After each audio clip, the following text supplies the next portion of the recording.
Just that awkward silence where you're recording. Nothing. That's happening here? Yeah. Job, I'm recording. Man. Okay. All right. So, we are here with Hunter in the black shirt, black hat. And Hunter is our new intern out of Alabama. Time out, guys. Time out. Props on everybody wearing hats tonight. I don't know how that got that happened there, but it works. Thank you. Dude, check this out. This is my Daytona Speedway hat. Daytona. Literally, I got this when I lived in Jacksonville, so it would have been like 91. Would have been a little kid going to the races with my dad, and he got me this hat. And I was at my parents' house on Saturday, and I saw it in a drawer, and I was like, holy hell, that thing is awesome. So I've been wearing it like every day since, Saturday. Wasn't that like one of the first trips that we ever went together on? For S3 was to Daytona. Spring break, Junior Bash, Spring Break Nationals. That's I don't know right. what it was back then, but yeah. Spring Break Nationals. That's what it was. Yeah. I went to Tuner Bash back in like 2002, and it was a riot. It was out of control, man. It was like, that was insane. It was like the heyday of just import hoonage, you know? And it was nuts, man. Me and my buddy, my roommate in college, like a couple people had gotten girlfriends. Well, I'm rambling now. But a couple of our roommates had gotten girlfriends, and they were all going to like Mexico. And we were like, man, screw this. And he had a Prelude, and I had the DSM. And we were like, let's go down to Panama City. So we both drove, with our little walkie-talkies, went down to Panama City. Got in a bunch of trouble. And then after like 3 days, we were like, dude, let's go to Daytona. They got something going on there with cars. So then we drove from Panama City to Daytona, the two of us, each in our cars, and got to Daytona, and it was just insanity, just burnouts everywhere, and it'd take you an hour and a half to go like a quarter mile down the road. It was just, it was nuts, man, and it was great, and then we spent a couple days there, and then headed back home. That was when gas was $1 a gallon. Yeah, obviously. Freaking $3.50 for 93. Oh yeah, no, we used to have a rule, man. No more than 2 people in a car. Period. Like, that was it. So, but anyway, okay. So back on track. Hunter is one of our 2 new interns. He's kind of a little YouTube guru, So he's been kind of helping us do this kind of stuff because it's weird for us. But you're out of Alabama. I'm trying to think. What's your YouTube name? Just my name, Hunter Rollins. See? All right. That easy. Fair enough. All right. So what we're doing tonight is, what do we get for $10,000? So it's a simple game. What do we get for $10,000 car wise? If we had it right now and we were going to blow it, we each got 3 or 4 options. Hunter, since you're the fucking new guy, you want to go first? I guess I will. All right, so I guess we'll just dive straight in. So I got 4 cars. Wait. So okay, do one and then justify it. Okay. So I'll go from like. What's that? Yeah, we'll tell you why you're wrong. I'll go from like. Okay, I'll go from like least to greatest. So to start off, number 4, that would probably be an E36 BMW M3. So they're kind of like right on the borderline of 10 grand. Some are a little more, some are a little less. But if you get like upper hundreds, 1,000 miles, then I think you could get a pretty nice M3 for 10 grand. So one of the cars on my list kind of fits into the same category. And you're getting a very cool car, but you're getting a shitty rundown version of that very cool car. I like the pick though. Yeah. So that's actually a good one. I didn't think about that one.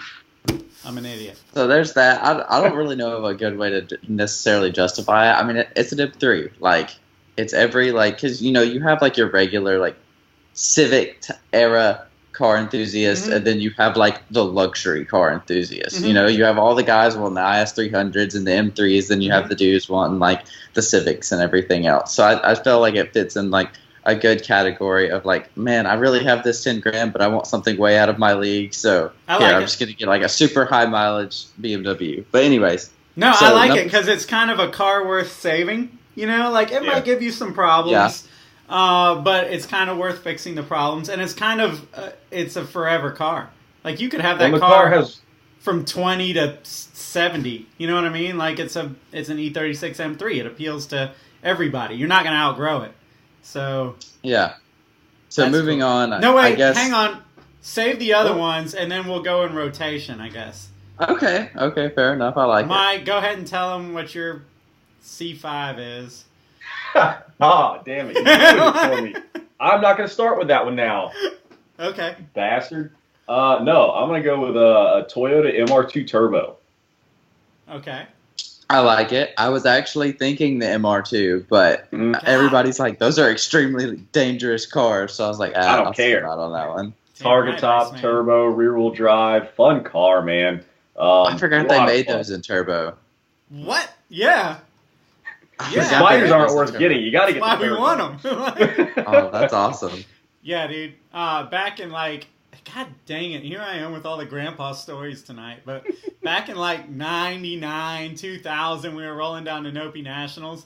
And, it was me and my buddies, and we were cruising. And a couple, there was always like this super strong MR2 club. Like they would always roll together. This was back in the day. And they were kind of pushing their way through traffic. It was a 2-lane little highway. And then they just, shit and get. They were gone. And that was the moment that I was like, they kind of broke through and just went, gone. And I was like, good God, man. And that was before I had the turbo Eclipse. That was when I had the non-turbo Eclipse because I couldn't afford the turbo yet. And it was just like, oh, man, those cars were bad. So, anyway, yeah, MR2, that's another good one. Yeah. All right. Well, you're up. Making me question my choices here. First choice, a TJ Jeep Wrangler, because it's the ultimate good guy car. That would be nice. I wasn't expecting that, but I like it. Yeah, I thought we were picking race cars or tuner cars, but apparently Willie's just making his own rules. Not always, man, because I want to be the good guy in the romantic comedy. And so I'm going to drive the 97 to 2006 Jeep Wrangler with a little bit of faded clear coat on the hood.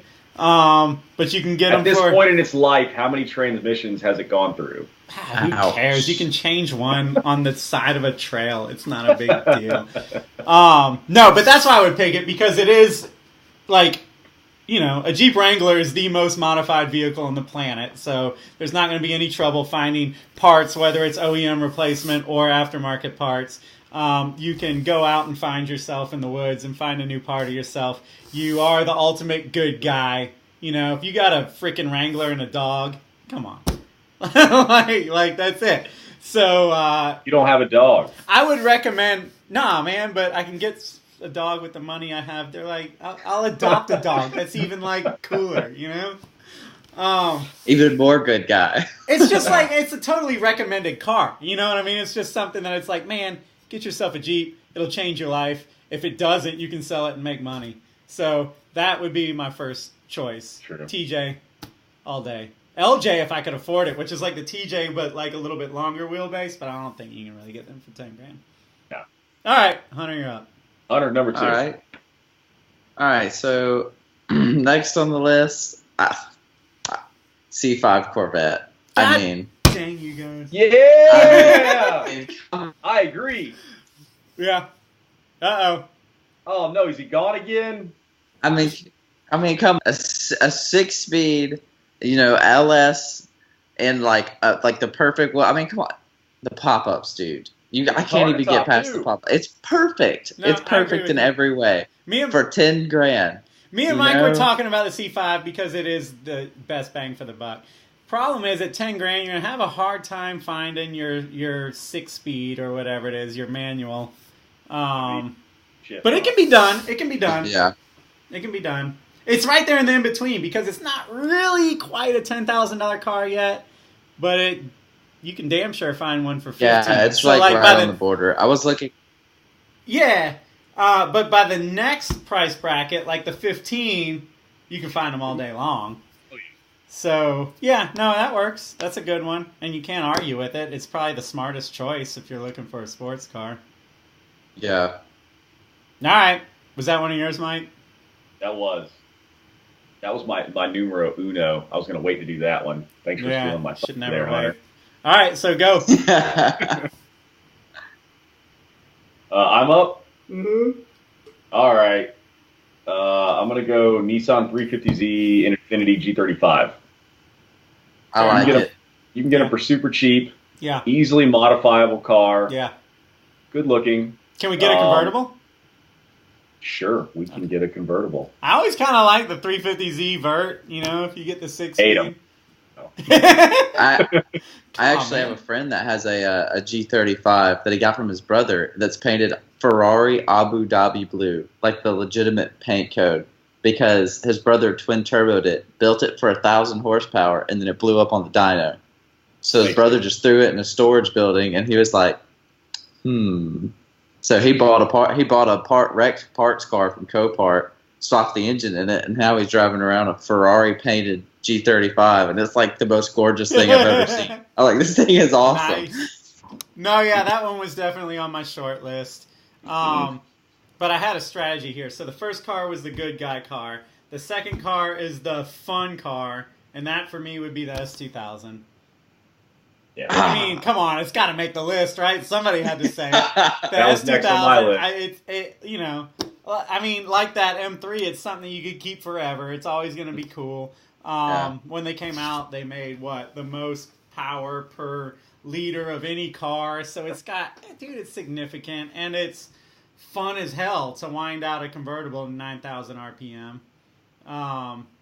So yeah, that would be the car.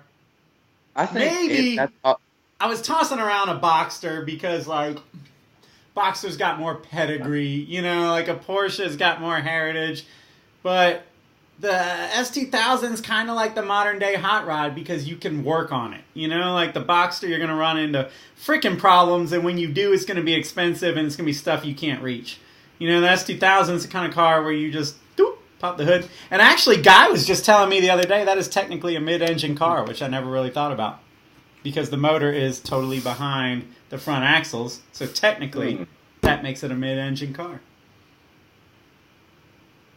And it's a convertible, and I got convertible problems, obviously.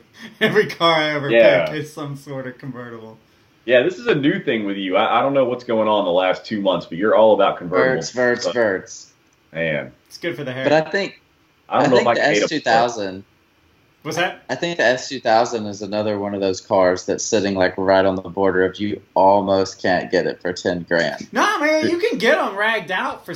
Yeah, that's the only drawback of the S2000 is that as they get cheaper, the demographics of the owners, the types of people that are owning them, is getting a little juvenile.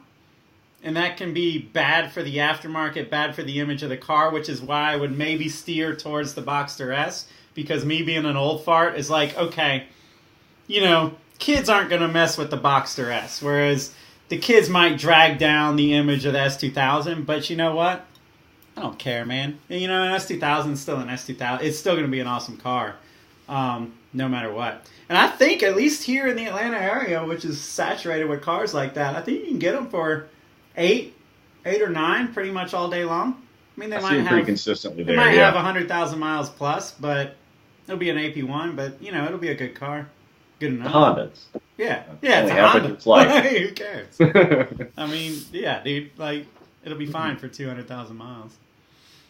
Yeah. And it's a Honda, so you pretty much got to drive it off a cliff for it to be totaled. Yeah. So, all right, Hunter, you're up. Well, the S2000 was next on my list, so I guess I gotta go something else. Gotcha. So, I guess I'd have to go for number 2. I'd probably have to go for a little bit of a tie, probably between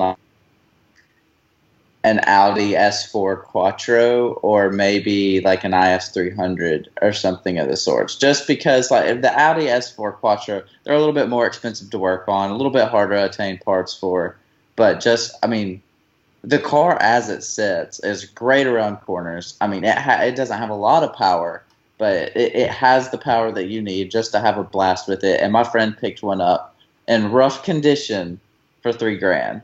It's just kind of one of those cars. That gives you $7,000 to fix all the problems. Yeah. To fix a problem. If you're willing to put the work in, especially for $10,000, you can get a pretty nice one. I like your strategy. It's a nice car. They're both sexy cars. They're both right there on the cusp of when you still really had these little sports sedans. You know, they're sedans, but they were kind of smaller and sportier. And I like the strategy of picking a sedan. Yeah. I'm a huge sedan fan. I don't know what it is. Like, just 4 doors. I'm just like, yes. I'm not. But, hey, you know, sometimes that's a requirement. Yeah. So, yeah, I mean, for people out there that need a 4-door, they probably get pissed when we're like, S2000, MR2. You know? All right, Mike.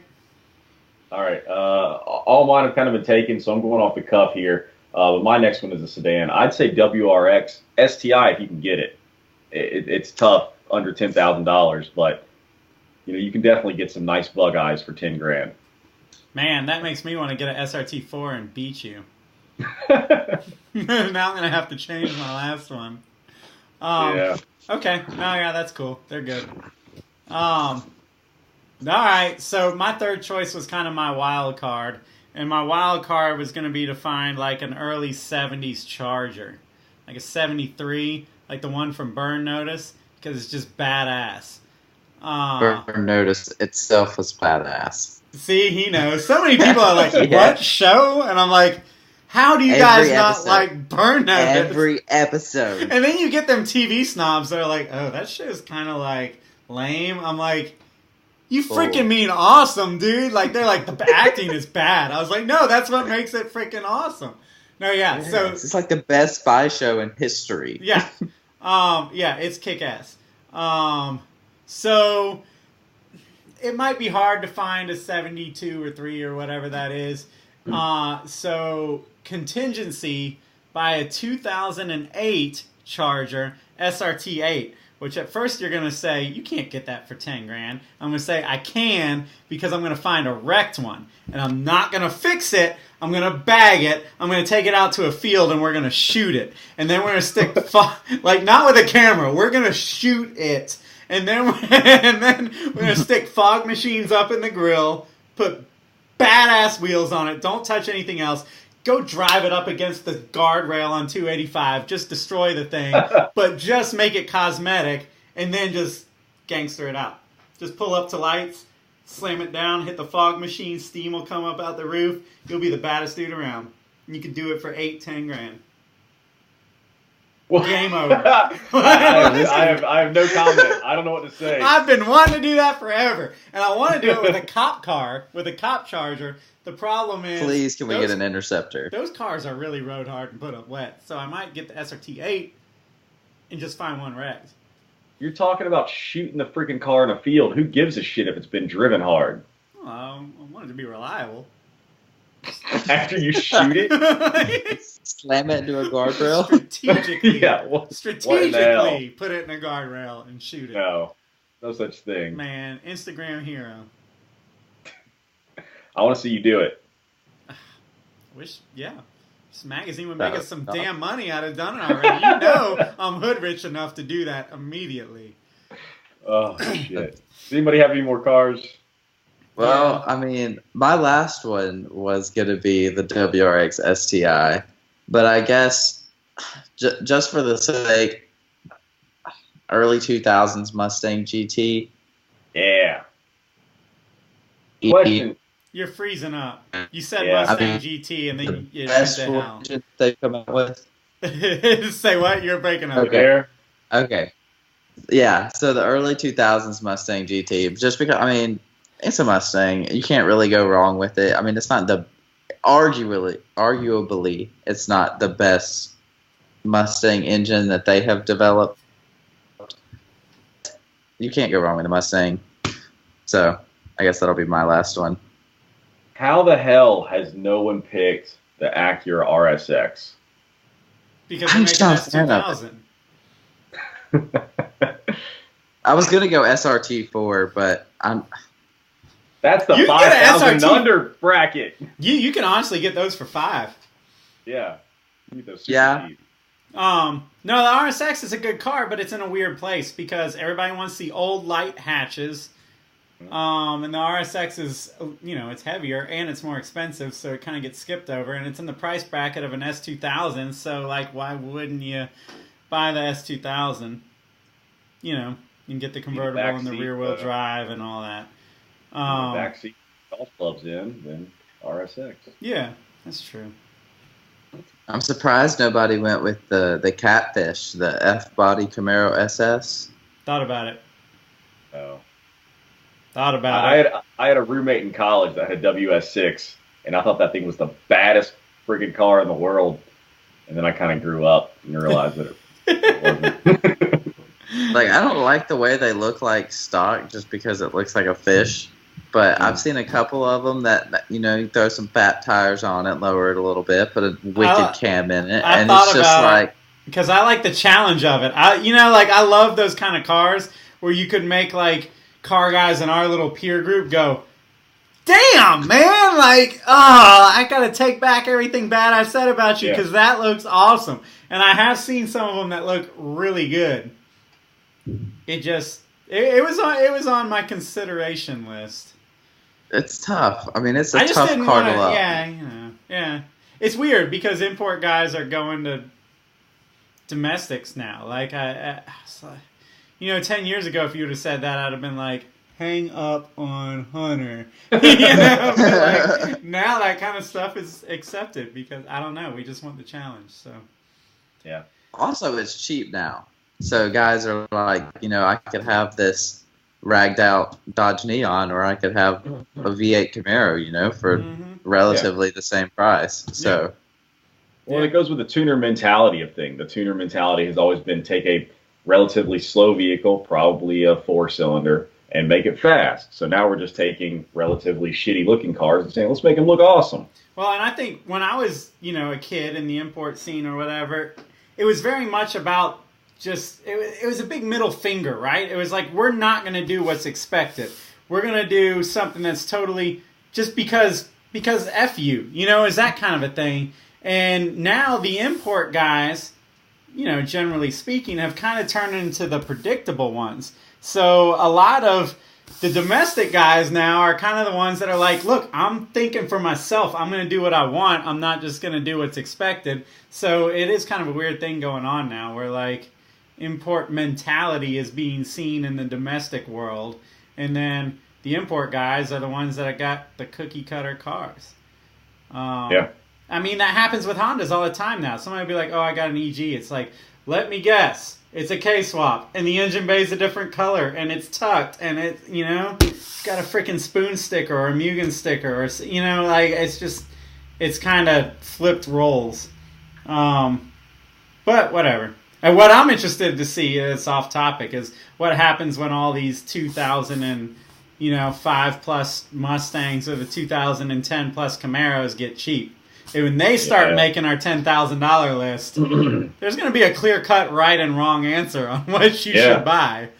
Dude, can you imagine, like, when these 5.0 Mustangs get to be cheap? Yeah. These new ones? Yeah. I mean, 435, 460 horsepower bone stock. You're going to have a lot of really, really fast, highly modified cars out there.